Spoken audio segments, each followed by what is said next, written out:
Jazmine Sullivan. Whew. Yeah. Official production. That's how we do. So with reality show, I love that you have such a variety of sounds. Yes. And you didn't stick with one producer; you mixed it up. What was the process of determining which producers you worked with for this album? Well, first of all, there are some producers that I work with on other albums, which was, of course, Salam Remy, Anthony Bell, Chuck Harmony. So I kind of have the motto: if it's not broke, why fix it? And I love working with them. But with this album, what was different was, for the most part, I kind of stayed in Philly all by myself, and I got like a bunch of tracks, and I just would pick what tracks I like, and I didn't even know who the producers was on most of them. I just like kind of went with whatever I liked the most, and it just so happened that maybe like 5 of the tracks were by this new young guy named Key Wayne. People, including myself, are saying that this is your best album yet. So what was it about being in Philly that made this album so outstanding? Well, thank you. I don't know. I think it was very important for me to kind of do things more so by myself.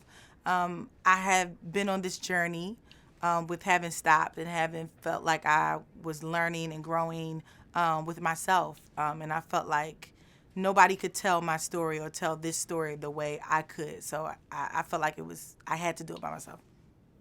Why did you choose Meek Mill for Dumb?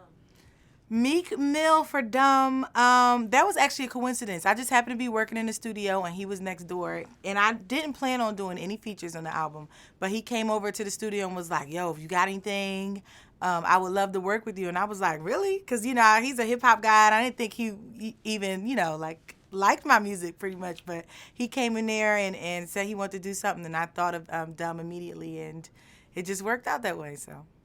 So Hood Love. Very descriptive song. Yes, Hood Love. Never had a Hood Love. Not that hood, but there are parts of me in Hood Love. Like I was a ride or die chick. Now I was in a relationship with a guy that was not worth me being a ride or die, but I think that all women can relate to just loving somebody so much and just trying to stick it in with them, and that's definitely something that I relate to in the song. How did you know it was time to go?